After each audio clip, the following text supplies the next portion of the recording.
लेकिन हमारे दामाद के सिर पर तो इतना बड़ा तिलक है, स्वयं चंद्रमा विराजमान है। अच्छा मान गए, फिर ये जल का लोटा गाय को फेंका, बोले जल का लोटा इसलिए फेंका कि हमारे दामाद के सिर पर तो स्वयं गंगा जी हैं, गंगा तो स्नान मुक्ति, और इस छोटे से कलश के जल से हम उन्हें क्या करते। तब हाँ सही बात है, ये सही बात है। इस प्रकार वेद की विधियों के अनुसार मैया पार्वती का और भूत भावन भोलेनाथ का विवाह हुआ। और जो है कथा का समय विराम की ओर है। हिमांचल राज ने बड़ी सुंदर सी भावभीनी विदाई करी अपनी पुत्री की, बहुत अधिक धन दिया महाराज, लेकिन स्वयं जिसे भूत भावन भोलेनाथ देवादिदेव महादेव मिल जाए फिर उसे धन की क्या आवश्यकता। आइए एक भजन तत्पश्चात जो है आज की कथा का पुष्प विराम यही समर्पित करते हुए और महाराज श्री से एक भजन तत्पश्चात जो है आगे की आज तृतीय दिवस की वेला में मैया चंद्रघंटा का स्वरूप सुंदर सा स्वरूप तो भक्त विनय करते हुए कहता है, किस किस की लगन जगत जननी महामाया जगदात्री के चरणों में है। बड़े भाव से अब ना भूलेंगे उठने के लिए, बढ़िया सुंदर सी तालियां बजाओ भाव से। भक्त कहता है कि लगन लगी दर्शन करी तो पूरी मन की, करी तो पूरी मन की, लगन लगी दर्शन की, कर दो पूरी मन की, कर दो पूरी मन की। लगन लगी दर्शन की, करी तो पूरी मन की, करी तो पूरी मन की। लगन लगी दर्शन की, कर दो पूरी मन की, कर दो पूरी मन की। ना मांगू मैं महल अटारी, ना मांगू मैं महल अटारी, ना मांगू मैं महल अटारी, ना मांगू मैं महल अटारी। ना लालच मोहे धन की, करी दो पूरी मन की, करी दो पूरी मन की। ना लालच मोहे धन की, कर दो पूरी मन की, कर दो पूरी मन की।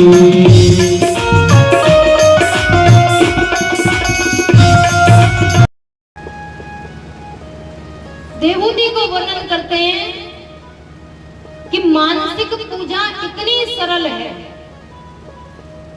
जिसमें कुछ भी नहीं लगता और भगवान की प्राप्ति हो जाती है।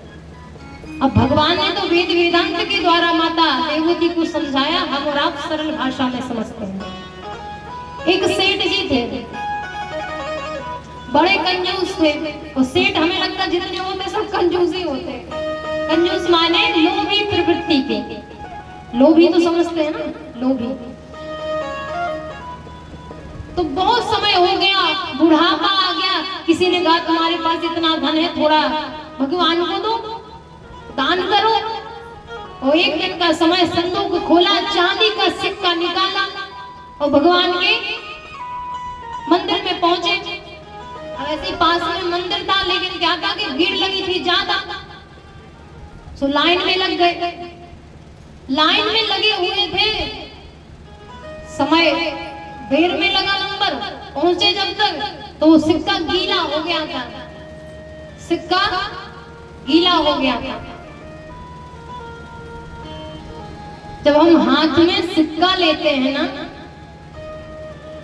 तो ज्यादा देर तक पकड़ो ऐसे मुट्ठी बनाकर तो वो गीला हो जाता है। कभी अनुभव किया इस बात का? सिक्का हाथ में ज्यादा देर तक ऐसे पकड़ो तो वो गीला हो जाता है, पसीना आता है।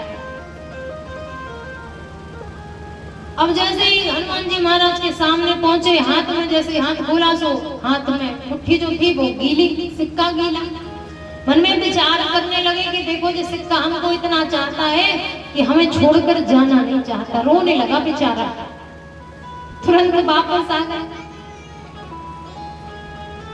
जैसे ही वापस आए, कहा देखो सिक्का भी चाहता था कि हम चढ़े नहीं और हमें छोड़कर नहीं जाना चाहता, बेचारा रोने लग गया था। अब हम इसको नहीं चढ़ा रहे। मार्ग में एक संत मिल गए तो कहा महाराज देखो भगवान तो मिल जाए लेकिन पैसा खर्च ना हो। संत ने बताया कि आप मानसिक पूजा करिए।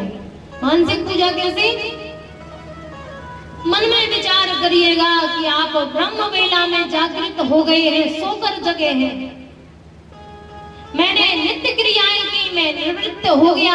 अब मैंने ठाकुर जी को जगाया, स्नान कराया, सुंदर भोग तैयार किया, भगवान को वस्त्र पहनाए, भगवान का श्रृंगार करके माला अर्पण की, चंदन लगाया, तिलक लगाया, गरम गरम दूध रखा, उसमें चीनी डाली, भगवान को प्रसाद लगाया।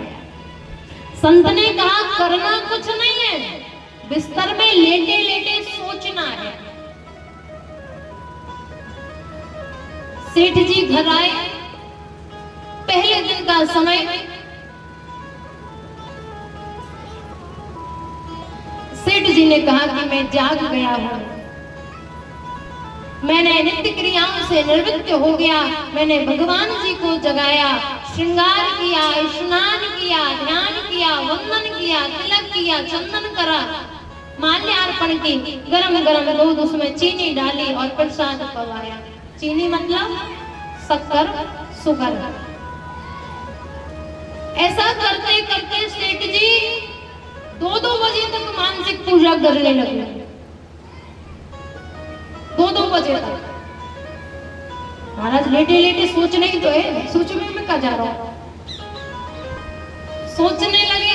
एक दिन का समय मैं जाग गया हूं, मैंने स्नान किया, भगवान को जगाया, स्नान कराया, तिलक लगाए, वस्त्र पहनाई, माला पहनाई। अब कटोरे में दूध रखा और दूध में चीनी डाली। आज क्या हुआ कि जो दूध था उसमें चीनी ज्यादा हो गई। चीनी ज्यादा मतलब चीनी अधिक डल गई। सेठ जी ने मन में विचार किया कि अभी घुली नहीं होगी, गर्म दूध है, गरम दूध है, अभी चीनी घुली नहीं होगी, गरम में तो देर लगती है ना। तो उस दूध में से चीनी निकालने के लिए हाथ बढ़ाया कि अभी दूध में चीनी घुली नहीं होगी, ज्यादा होगी, कल काम आ जाएगी, थोड़ी निकाल। और जैसे ही हाथ बढ़ाया और भगवान ने हाथ पकड़ लिया। भगवान ने हाथ पकड़ लिया। बोले क्या कर रहे हो? बोले भगवान आज चीनी थोड़ी ज्यादा हो गई, थोड़ी बचा लेते, कल काम आ जाएगा। बोले भगवान ने कहा कहाँ है तुम्हारी चीनी? नेत्र खोले सुना तो चीनी है, ना दूध है, ना कुछ है। बोले क्यों? हम तो मन से कर रहे थे, मानसिक पूजा कर रहे थे। विचार करो, जब मन से पूजा करने में ज्यादा हो जाए तो हम वापस लेना चाहते हैं। ऐसी प्रवृत्ति होने के बाद भी जिस जीव को परमात्मा का दर्शन हो जाए, क्या गति होगी उसकी। मुझे ऐसी लगन तू लगा दे, ओ मुझे ऐसी लगन तू लगा दे, मैं तेरे बिना पले ना रहूं। मुझे ऐसी लगन तू लगा दे, मैं तेरे बिना पले ना रहूं। मैं तेरे बिना पले ना रहूं, मैं तेरे बिना पले ना रहूं। मन में भक्ति वाला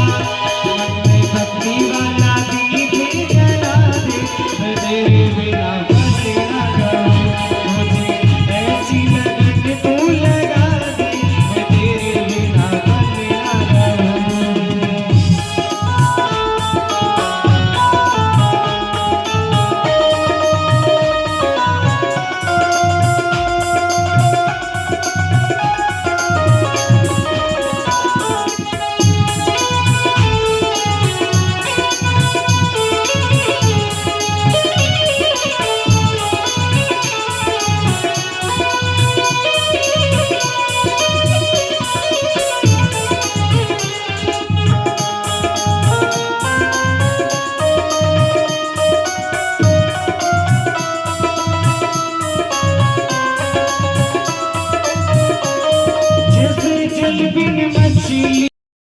दर्शन हो गए, बस और कुछ नहीं चाहिए।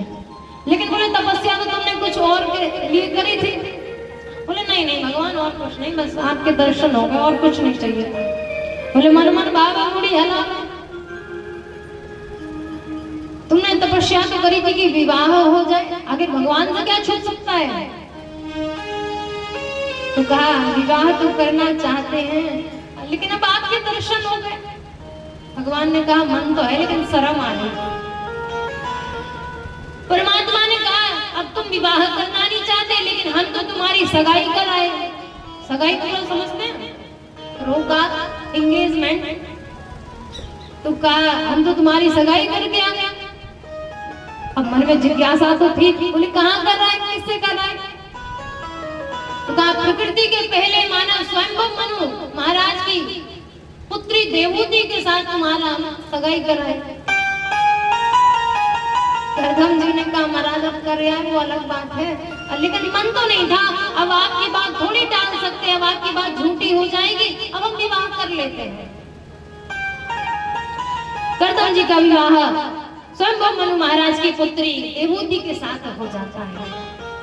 आज करदम जी की कुटिया में जैसे ही माता देवहूति आई, देखे आप एक जगह तो मेढक होता है ना, मेढक उसका बिल बनाए, एक जगह सर्प का बिल बनाए, एक जगह चूहे का बिल बनाए, ऊपर देखा तो घोंसले लगे हैं महाराज। देवहूति ने कहा प्रभु आप कहाँ रहते हैं। कहा ये जो 4 फुट का चबूतरा दिख रहा है हम तो यही रहते हैं। मैया देवहूति ने कहा कि मैं कितनी भाग्यवान हूँ जो मुझे ऐसा पति मिला। कहा देवी देखो अभी ये तुम्हारी कुटिया है, तुम्हें जैसे सजाना संवारना, हम तो भगवान का भजन करने जा रहे हैं क्योंकि हमने मांगा था कि विवाह तो कर रहे हैं लेकिन आपको पुत्र बन के आना पड़ेगा और आप पुत्र बन के आएंगे हम घर का त्याग कर देंगे। कहा ठीक है। आज देखा 10 वर्ष नहीं, 20 वर्ष नहीं, 40 वर्ष नहीं, अनेक वर्ष व्यतीत हो गए। समय आया, करदम जी ने अपनी समाधि खोली, देखा तो एक बूढ़ी सी मैया सामने बैठी। कहा देवी तुम कौन हो। मैया देवहूति ने कहा ये तो हम कोई भूल गए। हाथ जोड़ करके कहा प्रभु स्मरण करिए कुछ वर्षों पहले आपका विवाह जिससे हुआ था, मैं वही मनु महाराज की पुत्री देवहूति हूँ। आज करदम जी को लगा कि देखो तुम अपने पिता के भी घर जा सकती थी क्योंकि 71 चतुर्युगी राज किया महाराजा मनु ने, कोई सीमा नहीं थी उनके यहाँ धन की, यश की, वैभव की।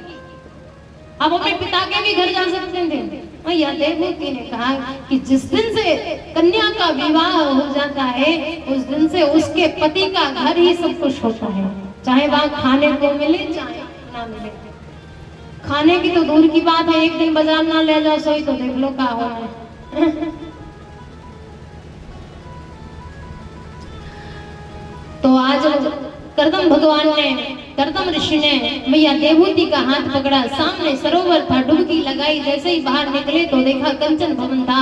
जो वैभव मैया देवहूति ने अपने पिता के घर नहीं देखा, सामने वही वैभव हजारों दास दासियां महल में प्रवेश किया तो देखा महाराज जो हजारों वर्ष की अवस्था हो गई तो 16-16, 14-14 वर्ष के हो गए। समय व्यतीत हुआ, एक नहीं, 2 नहीं, 9 कन्याएं हुई। और वरदान क्या था कि एक पुत्र होगा और घर छोड़कर चले जाएंगे। 9 कन्याओं के बाद हमारे कपिल भगवान आते हैं। बोलिए कपिल भगवान की जय। 5वां अवतार हमारे भगवान का कपिल के स्वरूप में होता है। आज जैसे ही कपिल भगवान का अवतार होता है ऋषि करदम जी घर का त्याग करके चले जाते हैं। मैया देवहूति ने सुंदर सा आसन लगाया, कपिल भगवान को बिठाया। भगवान अब कुछ वर्णन करो। कपिल भगवान मैया देवहूति को मानसिक पूजा के बारे में बताते हैं, संक्षिप्त में वर्णन करते हुए आगे चलते हैं। मानसिक पूजा का मैया विदुरानी सुंदर सा थाल तैयार करके लाते हैं, भगवान के सामने रखा, भगवान ने पान किया। विदुर जी से कहा काका जो स्वाद इन छिलकों में था वो ये 56 प्रसाद में क्योंकि ये बाजार से आए हैं महाराज।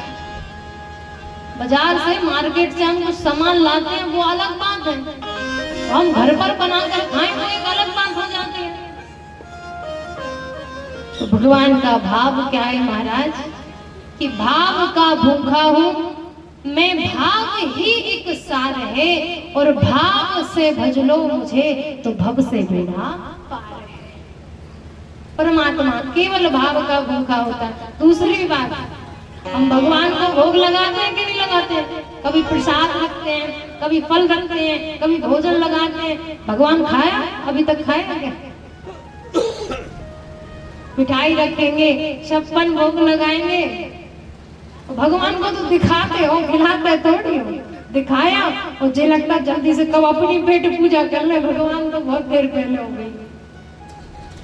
भगवान को केवल दिखाते हैं, खिलाते नहीं। क्यों?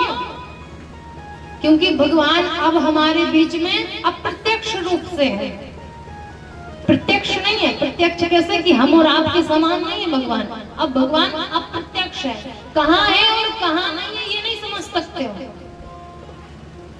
क्योंकि परमात्मा कण कण में विराजित होता है। हरि व्यापक सर्वत्र समाना, परमात्मा हर वस्तु में, हर व्यक्ति में। ईश्वर अंश जीव अविनाशी, हम भी परमात्मा का ही अंश है, हमारे भीतर भी परमात्मा है, हमारे भीतर राक्षस।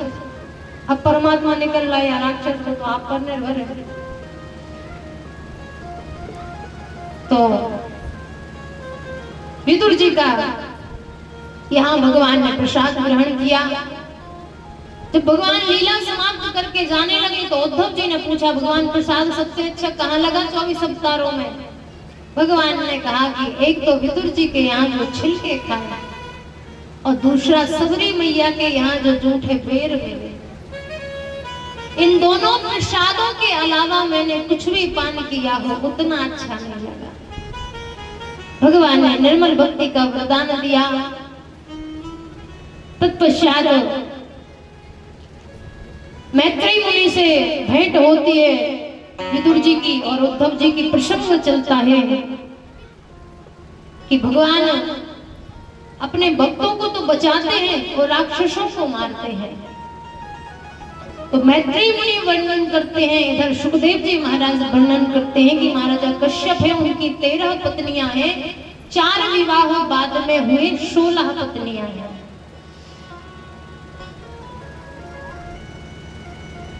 मैया दिति के मन में भाव आया कि मेरी जो सौत है अदिति, उसको तो संतान है, मुझे कोई संतान नहीं है। कश्यप जी से कहा कि हमको संतान चाहिए। कश्यप जी ने कहा, देवी ये स्वयंकालीन बेला है, इस समय संतान ठीक नहीं होती। माता दिति नहीं मानती है। तत्पश्चात कश्यप जी श्राप दे देते हैं कि तुम्हारा पुत्र राक्षस हो जाएगा, पापमय वृत्ति का हो जाएगा। मैया दिति चरणों में गिर जाती है कि परमात्मा, मैंने तो एक सुंदर स्वस्थ और आज्ञाकारी पुत्र की कामना करी, आपने ये क्या कह दिया? तत्पश्चात उन्होंने बताया कि तुम्हारा जो पौत्र होगा वो परमात्मा का सबसे बड़ा भक्त होगा। आज 100 वर्षों तक गर्भ को धारण करने के पश्चात मैया दिति के गर्भ का प्रभाव इतना बड़ा और समय अनुकूल 2 पुत्रों को जन्म दिया, हिरण्याक्ष और हिरण्याकश्यप। ब्रह्मा की नासिका से वराह भगवान उत्पन्न हुए। आज संपूर्ण सृष्टि समुद्र में समा गई। भगवान वराह ने अपने दंतों पर पृथ्वी को धारण किया और चले आ रहे थे। उसी समय हिरण्याक्ष आकाश मंडल में भ्रमण कर रहा था। देवर्षि नारद मिल गए, बोले नारद जी आओ जल्दी। कहा बताओ क्या बात है? बोले हमें झगड़ा करना है। बोले क्यों? बोले हमारे हाथों में खुजली हो रही है, हमारे हाथों में खुजली हो रही है, हमें झगड़ा करना है। देवर्षि नारद ने कहा तुम्हारी खुजली हम हटाएंगे। कहा कैसे? बोले अभी अभी समुद्र से एक सूकर आ रहा है जिसे बराह कहते हैं, और जाकर तुम उससे युद्ध कर लो, तुम्हारी खुजली हमेशा के लिए मिट जाएगी। अब जाकर हिरण्याक्ष बराबर भगवान के सामने पहुंच जाता है। दोनों में युद्ध होने लगता है। भगवान हिरण्याक्ष का वध कर देते हैं। बोलिए वराह भगवान की। आज भगवान ने हिरण्याक्ष का वध किया। भगवान चले आ रहे थे, देखा कि सुंदर प्रकृति खिली हुई है, फल फूल से महकती। पृथ्वी ने कहा कि महाराज जब हम समुद्र में चले गए तो ये स्थान कैसे बच गया, जहाँ पुष्प भी है, फूल भी है, फल भी है, सब कुछ है। भगवान ने कहा कि ये वृंदावन है,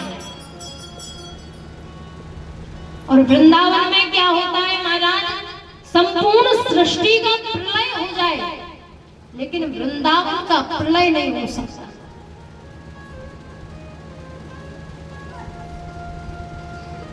हम और आप कहते हैं ना कि वृंदावन सो वन नहीं और नंदगांव सो गांव। अगर गणना की जाए तो वृंदावन के वृंदा के समान दूसरा कोई वन नहीं है महाराज। और गांव जो होते हैं उनमें वर्णन किया जाए तो नंदगांव के समान दूसरा कोई गांव नहीं है। आज जैसे ही पृथ्वी ने देखा वृंदावन को तो आश्चर्यचकित हो गई। तो बड़ा सुंदर भाव है। भक्त कहता है